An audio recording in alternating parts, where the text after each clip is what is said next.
Reciban muy buenos días, señor Jeremy Murray, señora Estefanía Zúñiga, señora María de los Ángeles Zanabria y público en general. El día de hoy nos encontramos muy contentos y contentas al presentar este foro en el que se hablará sobre el proceso administrativo, en el que las tres personas expositoras con su gran experiencia nos contarán sobre este tema tan interesante y además atenderán dudas que les puedan surgir. A continuación, les pediremos a los expositores, al expositor y a las expositoras que se presenten para que el público logre conocerles. Adelante. Muy buenos días, mi nombre es Jeremy Murray, yo soy administrador público, tengo ya 20 años de experiencia de ejercer la carrera y soy muy feliz de estar aquí y poder contar un poco sobre lo que es el proceso administrativo. Buenas, mi nombre es Estefanía Zúñiga. Yo trabajo en la Contraloría General de la República, administrando los bienes públicos y bueno, laboro desde hace más de 13 años.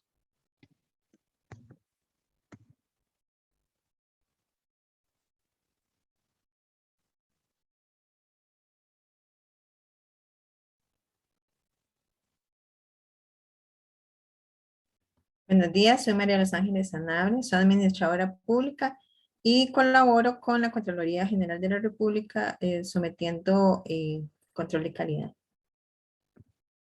Muy bien, gracias por presentarse. A continuación, les demos el espacio a don Jeremy para su intervención.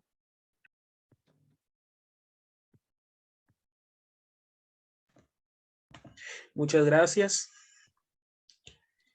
Bueno, yo les voy a hablar un poco sobre lo que es el proceso sobre la administración. En cuanto a la administración, muchos doctores tienen diferentes definiciones sobre esto, pero la que a mí me llama más la atención es la de Kant, porque él dice que el proceso es el proceso mediante el cual se diseña y mantiene un ambiente en el que el individuo que trabaja en grupos cumplen metas específicas de manera eficaz.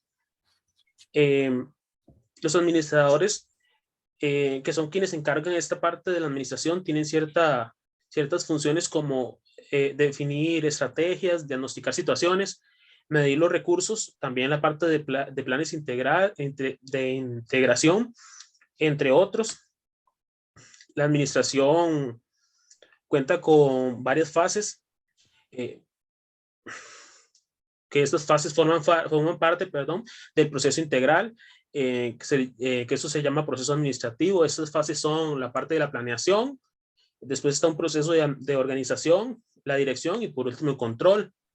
Dedicándose específicamente a esta última fase,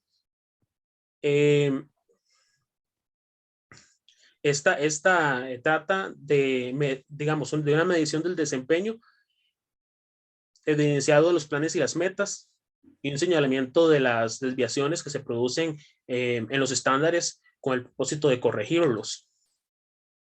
Por eso es que el control se puede ver como una función restrictiva y también coercitiva, y como un sistema automático que sirve de regulación y con una función administrativa.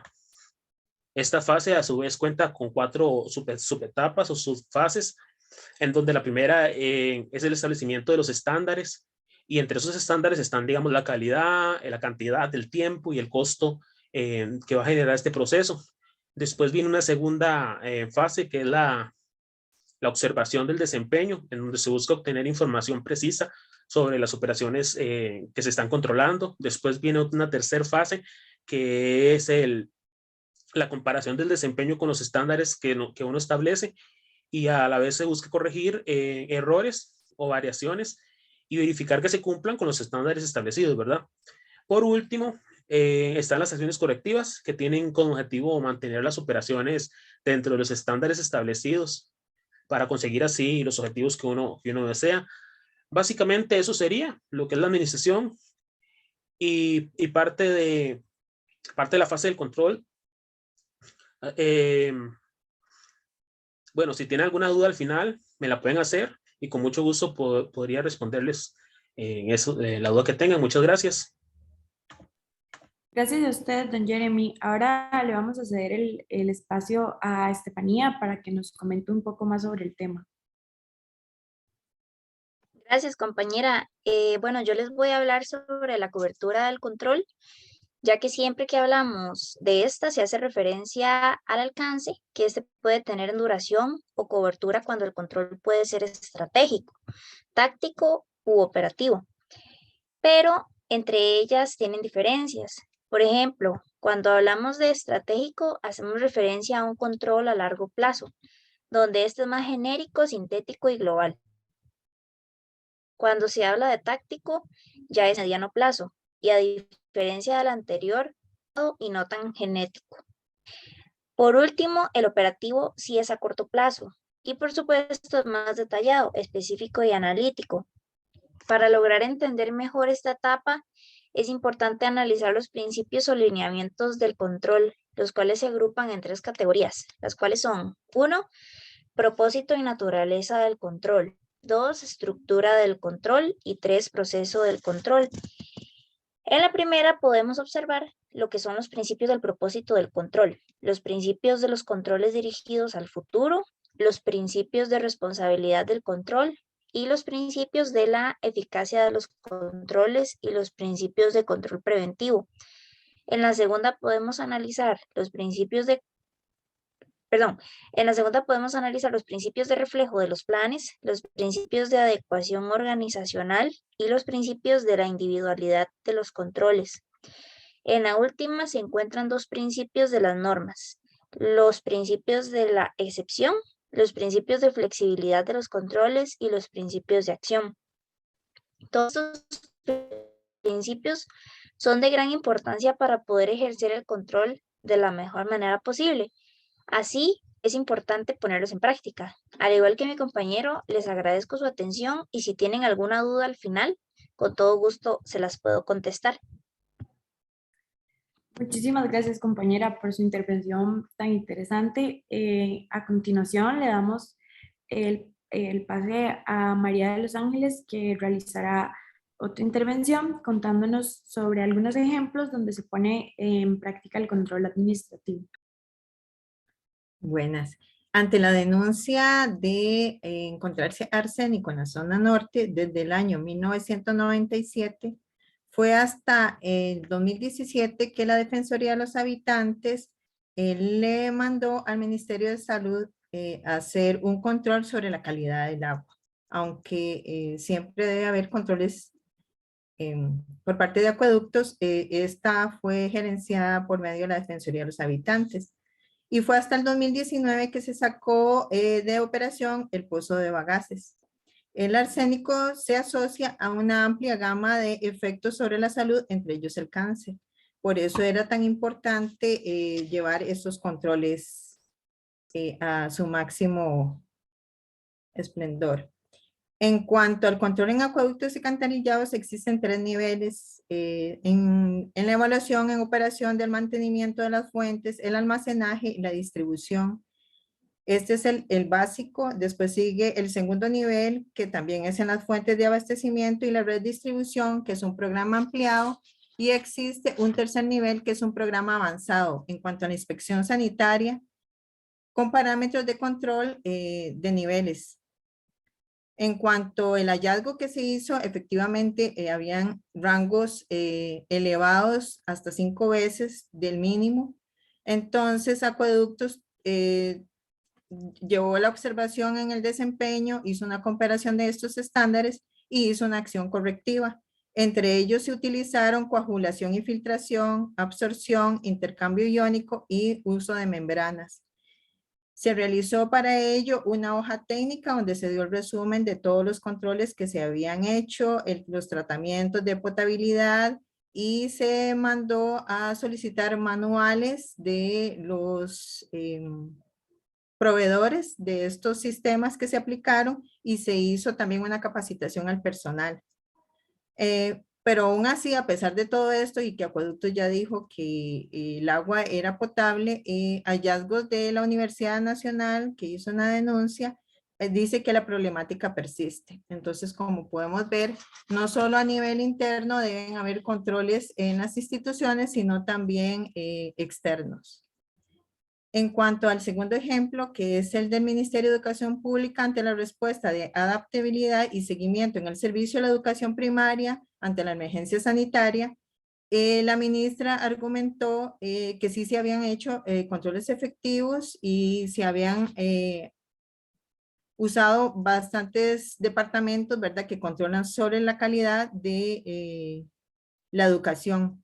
Entre ellos estaba la Dirección de Desarrollo Curricular, la Dirección de Recursos Tecnológicos de la Educación, la Unidad para la Permanencia y Reincorporación, del Éxito Educativo y la Dirección de Informática del Instituto de Desarrollo Profesional y la Dirección de Seguimiento y Evaluación. A pesar de estos controles, hubo una denuncia de la Contraloría General de la República que no se estaba cumpliendo con los rangos y la adaptabilidad que debían recibir toda la niñez y la capacitación que debían de recibir los educadores, que no estaban en unas condiciones aptas. Y por ello, la Contraloría hizo también un documento donde decía que no debían de excusarse en la falta de recursos, sino que debía aplicarse por ser un derecho de la niñez recibir una educación en iguales condiciones. Esa sería mi intervención. Muchas gracias. Muchísimas gracias por toda la información tan importante que nos ayuda a vincular la fase de control con ejemplos tan tangibles y tan cercanos. Bueno, pasamos a la sección de preguntas representadas por la señorita Katie Cordero. Adelante. Gracias. La primera pregunta es para Estefanía. Cuando se habla sobre los principios de propósito y naturaleza de control, se refiere a aquellos que son los que por naturaleza siempre se dan en esta fase. Bueno, no necesariamente, ya que, por ejemplo, los principios de los controles dirigidos al futuro son a causa de los rezagos de tiempo en el sistema total de control y tienen la función de prevenir desviaciones antes de que ocurran. Pero esto depende mucho del proceso en sí y nada nos asegura que vayan a pasar. Y en el caso de los principios de la eficacia de los controles, nos referimos a aquellas técnicas y métodos eficientes usados para detectar o esclarecer las desviaciones sin grandes costos, por lo que de fijo se van a utilizar siempre en la fase de control, ya sea que hayan o no desviaciones, pero va a ser más fácil o rápido esclarecerlas.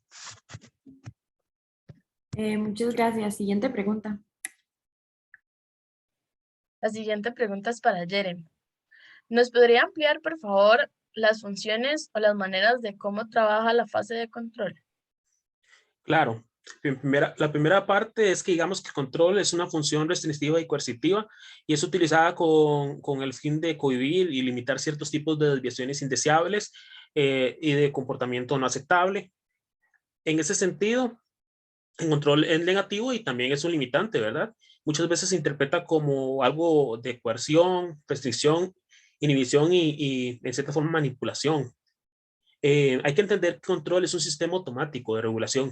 Es utilizado con el fin de mantener un grado de constante y de flujos en un sistema en función. Por ejemplo, en las refinerías de petróleo, en las industrias químicas, se hacen procesos de control totalmente automáticos, automatizados. El mecanismo de control detecta posibles desviaciones o irregularidades e introduce de forma automática las regulaciones necesarias para volver a esa normalidad.